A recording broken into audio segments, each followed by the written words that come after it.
Here with some of the cast and crew of Whose Life Is It Anyway, one of LUTheatre's upcoming productions. If you'd like to introduce yourselves. I'm Lewin-Diani, I'm the director. I am Edward Spence, I am one of the many actors. I'm Jordan Sutton, I am the assistant director / producer. Alright, so yeah, Lizzie, if you'd just like to tell me a bit about the play, kind of what it's about, and... Well, it's about a man called Ken Harrison, played by Ed Spencer, who is involved in a car accident and is left paralysed from the neck down, and he realises that he doesn't want to live like this anymore, and so fights for the right to be left alone to die peacefully and with dignity. Yes, you're kind of dealing with quite sort of relevant issues there, really. Yeah. So why this play? Well, actually... What made you choose to go for this one when you wanted to direct? It was my dad who found the play, and my dad, because he's in Amdram too, so my dad who found the play, and I sort of read it with him and saw it with him, and then I stole it from him. No, fair enough, yes. All the best ideas are stolen. Yeah. Yeah, so what's it like working with Edward Spence? It's great. I haven't given any direction. That's a good thing. Wonderful. Yeah. When he knows his lines. Yeah. Yes. Harrison's decided to discharge himself. Oh no, but I'm not surprised. So Travers is seeing him now. Dr. Travers won't make him change his mind. I'm committing him under section 26. Oh. Will Dr. Travers sign it? No, evidently if I do, he can't, but he knows a chap over in Eldertree who probably will. I see. I have no choice. Do you see, Claire? He's got himself a solicitor. It's the only way I can keep him here. Are you sure that you should? Of course, no question. But it's his life. But my responsibility. Only if he's incapable of making his own decisions. He is incapable. I refuse to believe that a man with a mind as sharp as his, a man with enormous mental faculties would calmly choose suicide. But surely a wish to die is not necessarily a symptom of insanity. Okay. A person may wish to die for perfectly sane reasons. A doctor can't accept that. When a patient comes into my unit, he's in a bad way. I don't have time to sit around and think about whether I should save his life or not. I just go in there and do anything I can. I'm a doctor, not a judge. I hope you'll forgive me for saying this, sir, but I think that's exactly how you are behaving, as a judge. You must, of course, say what you think. But I am the responsible person here. Yes, sir. Oh, and I'm sure it's not necessary for me to say this, but I'd rather there be no confusion later on. Mr. Harrison is now physically stable. There's no reason why he should die. And if he should pass away, I should think it necessary to order a post-mortem and act on whatever was found. Mr. Harrison is your patient, sir. Of course. You make that sound of fate worse than death. Perhaps for him it is. Ed, your character was in an accident. Yes. Yes. Yeah. So he's completely paralysed. From the neck down. So yeah, you can still speak, but there's no movement at all whatsoever. Yeah, I mean he's got movement in his head. So, Okay. Yeah. Some of his neck. So what's that like to play, kind of from an acting perspective? And I can imagine it's going to be a bit of a challenge. Surprisingly, yeah, actually. Like not being able to move for an entire production, and also being on stage the entire time as well. It's quite. Sorry, I went like that as though that's an explanation for what I was saying. But I don't know. It is quite challenging because as an actor and as a person, you want to be able to sort of gesticulate when you're talking as well, and not having that, it's quite a challenge to just be able to convey what you're trying to say with only facial expressions and voice. I know acting wise, I found it a real challenge, which I like. Good morning. Morning. Mr. Harrison. It used to be. My name is Mrs. Boyle. Ah, and you've come to cheer me up. I wouldn't put it quite like that. How would you put it? I've come to see if I can help. Oh, good, you can. Oh. Tell Dr. Frankenstein he has successfully created his monster and he can let him go.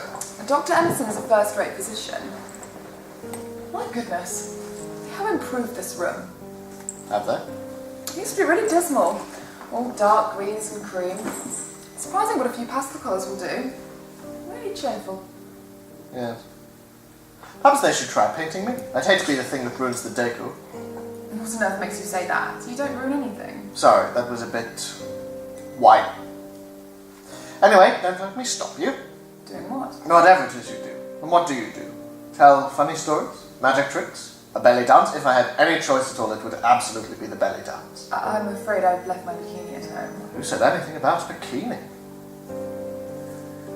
Dr. Emerson tells me that you don't want any more treatment. Oh, good. Why good? Well, I didn't think he'd heard me. Why's that? Didn't pay any attention. Well, as you can see, he did. And he sent you. Yes. You are my new treatment. Get in. Why don't you want any more treatment?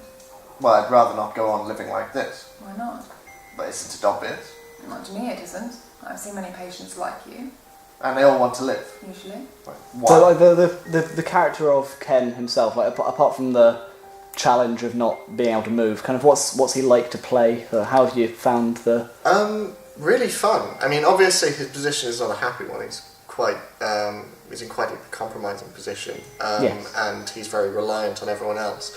But he's incredibly witty, and he's great fun to play. He has some of the best lines I've ever had the fortune to deliver. Good,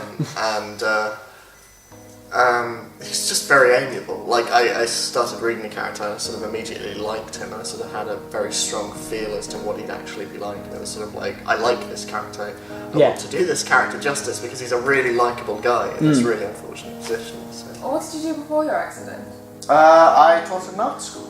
I was a sculptor. I see. Yeah, it's difficult, isn't it? How about an electronic hammer and chisel? No. How about a cybernetic lump of clay? I wouldn't laugh if I were you. Our scientists are wonderful. Oh no, they are absolutely, but it's not good enough. You see, Mrs. Boyle, I have absolutely no desire at all to be the subject of scientific virtuosity. Yes. Well, we shall have to see about that. So, what is there to see? We can't just stop treatment Why just not? like that. Because it's the job of the hospital to save lives, not to lose it. No, the hospital's done all it can, but it wasn't enough. It's not the hospital's fault, but the original injury was just too big. Well, we have to make the best of the situation. No, we don't have to do anything. I have to do what is to be done. That is to cash in the chips. It's not unusual for patients who've been injured, such as yourself, to suffer from depression for a considerable amount of time before they begin to see a new way of life. How long? It varies. No, don't hedge. A year or so. But it could be for the rest of my life. That would be unlikely. I'm sorry, but I can't settle for that. We'll try not to dwell on it. I'll see what I can do to get you started on some occupational therapy. Perhaps you can begin with reading machines. Do they have many books for these reading machines? Quite a few, Can I make a request for the first one? if you like. How to be a sculptor with no hands. I'll be back tomorrow with the machines. That's marvellous, you know. It is. All you people have exactly the same technique. Whenever I say something really awkward, you just pretend I haven't said anything at all. You're all a bloody I'm sorry. Look, there's another outburst. That should be your cue to comment on the light shade or the colour of the walls. I seem to have upset you. Of course you've upset me, you and the doctors, with your so-called professionalism, which is nothing more than a series of verbal tricks designed to separate you from the patients and make you forget that your patients are actually human beings. You must understand that we have to remain relatively distant in order to help. Fine with me? Fine. Distance yourself, detach yourself, sign yourself off on the dotted line that separates the woman from the social worker and post yourself off to another patient. I'm sorry if I've... Oh, Christ almighty, you're doing it again! Listen to yourself, woman! If you were a human being, if you were treating me as a human being, you'd tell me to bugger off when I said something offensive about you. Can't you see this is why I've decided life isn't worth living? I'm not a human being. I'm even more convinced of that now by your visit than I was before. So how does that grab you? That your so-called professionalism makes me want to die.